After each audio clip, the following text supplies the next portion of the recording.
मीरपुर नाम के शहर में तेजस अपनी पत्नी नीरू के साथ रहता था। पति पत्नी दोनों ही नौकरी करते थे। एक दिन तेजस गांव अपनी माँ के पास फोन करता है। हेलो, प्रणाम माँ। जीते रहो माँ, तुम दादी बनने वाली हो हैं? अरे वाह, ठीक है बेटा, मैं कल ही आती हूँ। जब माँ जी शहर पहुंची तो बेटे बहू ने बहुत अच्छे से स्वागत किया। लीजिए माँ जी चाय। अरे गर्मा गर्म पकोड़े ले आओ माँ के लिए। नीरू रसोई में गई और 2 मिनट में ही पकोड़े ले आई। जी ये लीजिए। बहू जादू से बनाए हैं क्या? अभी तो रसोई में गई थी। यम्मी। माँ जी शीला रसोई में पकोड़े तल रही है, मैं बस लेकर आई। हे भगवान, मेरा धर्म भ्रष्ट कर दिया तूने। अब तो गंगा जल से शुद्धिकरण करना होगा। दूसरे दिन, माँ जी मैंने नाश्ता बना दिया है, ऑफिस जा रही हूँ। पर अभी तो घर का सारा काम पड़ा है। शीला आती ही होगी, झाड़ू पोछा बर्तन कपड़े वो सब कर लेगी। हमारे जमाने में घर का सारा काम हम ही करते थे। जी माँ जी आप बहुत होशियार हैं, मैं घर ऑफिस दोनों नहीं संभाल पाती। तो जरूरत क्या है घर से बाहर जाकर चाकरी करने की? वैसे भी घर का काम खुद करने से घर में बरकत आती है, समझी? पर माँ जी। पर वर कुछ नहीं, इस महीने की पगार मिले फिर ऑफिस बंद है। हाँ। रात को नीरू तेजस से कहती है, सुनिए जी, माँ जी बोल रही थी कि मैं नौकरी छोड़ दूं।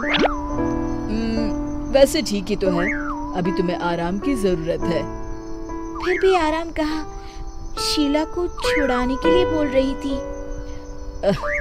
तो अब 24 घंटे में इतना काम तो कर ही सकती हो। पर जॉब पसंद है मुझे, घर पर मन नहीं लगेगा। अगले दिन जब दोनों ऑफिस के लिए निकल रहे थे, मेरी तो कोई कीमत ही नहीं है इस घर में। माँ जी आजकल महंगाई बहुत है, रहन सहन भी बदल गया है, दोनों नौकरी करते हैं तभी ठीक रहता है।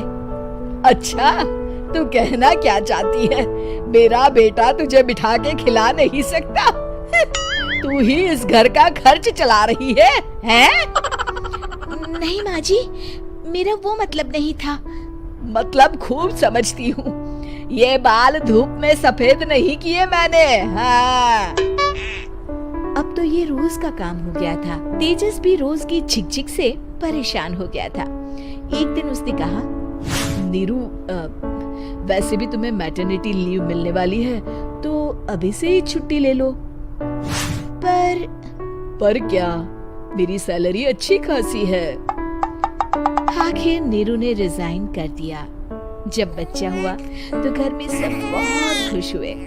कुछ दिनों बाद तेजस फाइल देख रहा था। क्या हुआ तेजस, कुछ परेशान लग रहे हो?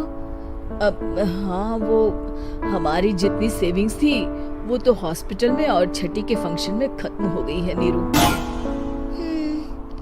और अभी वैसे मंदी चल रही है तो मैं बोल रही थी कल मुन्ना को हेपेटाइटिस का टीका लगवाना है। नीरू क्या पोस्टपोन नहीं कर सकते? नहीं जी, बिल्कुल नहीं। अब तेजस को समझ में आ रहा था कि उससे गलती हुई है। पैसों की कमी का असर घर के माहौल पर भी पड़ रहा था। अगले दिन, बेटा मेरा चश्मा और ये दवाइयाँ ले आना, पर्चा देते हुए माँ जी ने कहा। जी। तेजस मुन्ना के लिए दूध का डिब्बा और डायपर भी ले आना, और ये किराने के सामान की लिस्ट है, इसे भी लाना है। तेजस गुस्से में लिस्ट मरोड़ कर फेंकता है और चिल्लाता है, पैसे क्या पेड़ पर उगते हैं? ये ले आना वो ले आना। अरे पर ये जरूरत का सामान ही है। वो गुस्से में बिना कुछ कहे ऑफिस चला गया। अरे लंच तो ले जाइए। नीरू दौड़कर डिब्बा पकड़ाती है। एक दिन खाना खाने के बाद, नीरू, अब तो मुन्ना कुछ बड़ा हो गया, तो अब तुम वापस ज्वाइन कर लो ना जॉब। पर इस रिसेशन में जॉब मिलना बहुत मुश्किल है। ट्राई तो करो। फिर मुन्ना, माँ जी है ना, और एक फुल टाइम मेड भी लगा लेंगे। पर माँ जी, उन्हें तो पसंद नहीं। तभी माँ जी वहाँ आ जाती है और प्यार से नीरू के सर पर हाथ फेरते हुए बोलती है, अब मेरी समझ में आ गया बहू, पहले के और अब के समय में अंतर है। तुम काम शुरू करो, मुन्ना की जिम्मेदारी मेरी। मेरी प्यारी माँ जी, ये कहकर नीरू उनके गले लग गई। शिक्षा, परिवर्तन संसार का नियम है, हमें भी समय के साथ चलना चाहिए। उम्मीद है कि आपको हमारी ये कहानी पसंद आई होगी। कृपया हमारे चैनल को सब्सक्राइब करें और सभी अपडेट्स के लिए बेल आइकन जरूर क्लिक करें। और हाँ, वीडियो लाइक और शेयर करना मत भूलिएगा। Bye bye.